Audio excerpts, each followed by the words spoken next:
اللہم صلی علی محمد و آل محمد۔ میرے مولا امام رضا علیہ السلام کا بہت بلند مقام ہے اور آپ کی زیارت کا ایک لفظ ہے السلام علی الامام رؤوف، یعنی رافت سکون رحمت کرنے والے میرے مولا۔ سلام ہو امام رؤوف کی بارگاہ میں۔ سارے امام اللہ کی رافت کی تجلی ہیں، لیکن امام رضا علیہ السلام میں اس رافت کی تجلی زیادہ ظاہر ہوتی ہے۔ جیسے میں نے پہلے بھی کہا ہے کہ رحمت میں تھوڑا سا درد و الم پایا جاتا ہے، ملتی تو ہے لیکن کچھ درد کے ساتھ۔ لیکن رافت شدید قسم کی رحمت ہے جس میں کوئی رنج نہیں ہوتا، سکون ہی سکون ہوتا ہے۔ معنی کے اعتبار سے ان دونوں میں قربت پائی جاتی ہے، لیکن ایک چھوٹا سا فرق ضرور ہے دونوں کے مطلب میں۔ جیسے میں نے پہلے بھی مثال دی کہ ڈاکٹر کی آپریشن کرتا ہے تو کوئی تکلیف ہوتی ہے، یہاں میں نے اس واقعہ بیان کرنا ہے امام رضا کی رافت کا۔ میرے مولا امام رضا علیہ السلام کیسے لوگوں پر احسان کرتے ہیں۔ آپ کی ایک بڑی کانفرنس ہوئی جس میں آپ کے ایک خاتم، اور آپ جیسے جانتے ہیں کہ آپ کے خاتم بھی بہت بڑے بڑے آفیسرز ہوتے ہیں، ججز ہوتے ہیں، یعنی جو بھی کوئی بڑے سے بڑا انسان ہے وہ کوشش کرتا ہے کہ میرے مولا کے نوکری کرے۔ انہی میں سے ایک شخص جو بہت بڑا بزنس مین تھا، وہ کھڑا ہوا اور اس نے کہا کہ آج میں اپنے مولا امام رؤوف کی کچھ رافت کے بارے میں بیان کرنا چاہتا ہوں۔ سب لوگوں نے کہا مرحبا، ضرور بیان کریں۔ تو اس شخص نے کہا کہ میں مولا کے پاس گیا اور حاضری دی، سلام کیا اور میں واپس آ رہا تھا۔ تو میں جب واپس آ رہا تھا تو مجھے ایسا لگا جیسے کسی نے میرا نام لے کے پکارا ہے۔ میں نے مڑ کے دیکھا تو مجھے کوئی نظر نہ آیا، لیکن جہاں میری گاڑی کھڑی تھی وہاں مجھے ایک عورت چادر اڑے ہوئے کھڑی نظر آئی۔ مجھے لگا کہ شاید جیسے کہ کچھ یہ عورت دوسری قسم کی ہے اور یہ کچھ مجھ سے شاید مدد چاہتی ہے۔ میں اس کے پاس گیا اور میں نے اس کو کہا کہ کیا بات ہے، تم یہاں کیوں کھڑی ہو؟ اور میں نے اسے بیٹی کہہ کے پکارا۔ میں نے کہا بیٹی، تمہارا دل نہیں چاہتا کہ تمہارا اچھا گھر ہو اور تم آبرو مندانہ زندگی گزارو؟ یہ کیوں تم اس طرح سے اس جگہ کھڑی ہو؟ یہ اچھا طریقہ نہیں۔ لڑکی نے کہا آپ میرا مذاق اڑا رہے ہیں۔ کہا نہیں، میں مذاق نہیں اڑا رہا ہوں، میں یہ کہہ رہا ہوں کہ تم اچھی آبرو مندانہ زندگی گزارو، اس لیے میں تمہیں کہتا ہوں کہ آؤ تم میری گاڑی میں بیٹھو۔ میں نے اسے گاڑی میں بیٹھنے کو کہا تو وہ فوراً میری گاڑی میں بیٹھ گئی۔ میں اس کو لے کے اپنے کارخانے چلا گیا اور وہاں جا کے میں نے اپنی انچارج کو بلایا اور اس کو کہا کہ اس کو کوئی کام دے دو تاکہ یہ اچھی زندگی گزارے۔ اور دیکھو، اس عورت سے کوئی شناختی کارڈ وغیرہ مت مانگنا، کوئی چیز ڈاکومنٹس وغیرہ اس سے مت مانگنا، بس اسے کام دے دو۔ وہ عورت 2 گھنٹے تک کام میں مصروف رہی۔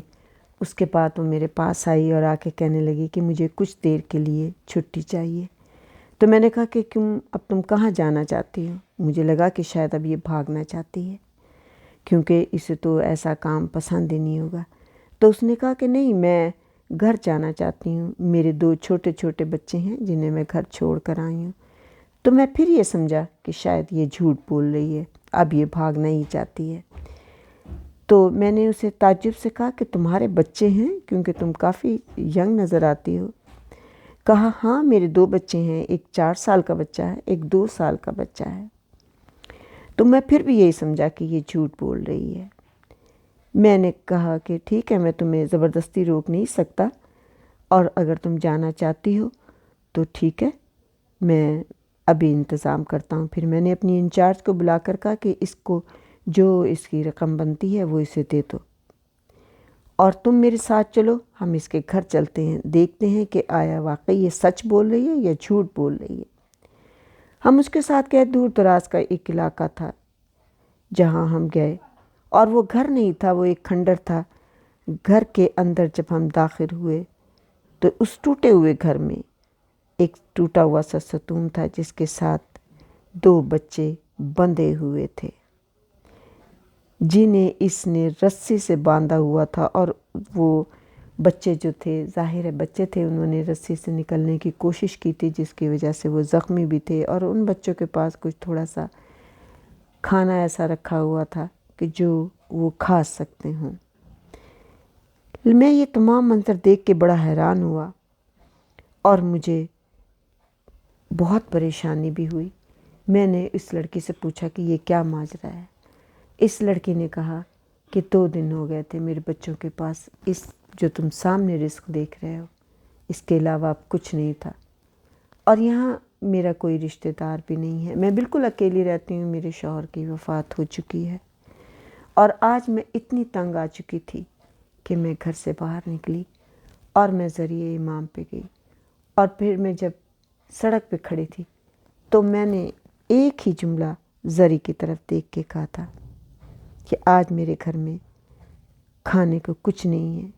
پہلی دفعہ میں سڑک کے کنارے کھڑی تھی تو میں نے حرم کی طرف دیکھا اور کہا، اے امام رضا، میں آپ کے شہر کی بیٹی ہوں اور میرے بچے بھوکے ہیں، کیا آپ کی غیرت گوارا کرتی ہے؟ کیا آپ کے شہر کی بیٹی کسی سے مطالبہ کرے کہ میرے بچے بھوکے ہیں؟ آپ میری مدد نہیں کریں گے؟ اور جب میں اپنے امام رضا علیہ السلام سے یہ دعا کر رہی تھی ان کی زری کی طرف کھڑے ہو کے کہ میں آپ کے شہر کی بیٹی ہوں اور میں کسی سے مطالبہ کروں آپ کے ہوتے ہوئے، آپ مجھے دیکھ رہے ہیں، بس یہ جملہ کہنا تھا کہ اسی وقت آپ نے مجھے آواز دی اور آپ نے مجھ سے ساری بات کی اور آپ مجھے یہاں لے کر آئے۔ تو وہ شخص کہتا ہے کہ مجھے واقعی اس وقت جب کسی شخص نے آواز دی تھی تو مجھے کوئی شخص نظر نہیں آیا تھا، اس لیے میں بڑا پریشان ہوا تھا، لیکن اب مجھے اندازہ ہوا کہ یہ مولا رضا ہی تھے اور وہ واقعی رؤوف ہیں کہ جنہوں نے مجھے اس عورت کی طرف متوجہ کیا۔ میں نے اس خاتون سے کہا کہ میں آپ کو گھر اپنے کارخانے کے پاس دیتا ہوں اور آپ کو کارخانے آنے کی بھی ضرورت نہیں ہے، آپ کو سارے کام جو بھی آپ کریں گی وہ آپ کا کام گھر پہنچ جایا کرے گا، اور آپ کے بچوں کو بھی میں تعلیم دلاؤں گا اور ساری آپ کی پریشانی دور کروں گا، کیونکہ یہ امام رضا علیہ السلام نے یہ ڈیوٹی میرے سپرد کی ہے۔ یہ میرے مولا امام رؤوف کی کرامت ہے، رافت ہے کہ جو دلوں کے بھید بھی جانتے ہیں اور آوازوں کو سنتے بھی ہیں۔ اللہم صلی علی محمد و آل محمد۔ میرے مولا اس ذکر کے صدقے سے جو پریشان حال ہیں ان کی پریشانیاں دور کر، جو بے اولاد ہیں ان کو اولاد، جو بے روزگار ہیں ان کو روزگار عطا کر، جو مقروض ہیں ان کے قرضے ادا کر، روز محشر ہمیں پیاس کی شدت سے بچانا، پاک زہرا کی چادر کے سائے میں رکھنا، میرے مولا علی کے علم کے سائے میں رکھنا، کالی کملی والے کے سائے میں رکھنا۔ اے میرے مولا وقت آخر پنجتن پاک بارہ امام میرے پاس آئیں، میرے گناہ کبیرہ و صغیرہ کو معاف کر دینا۔ اللہم صلی علی محمد و آل محمد۔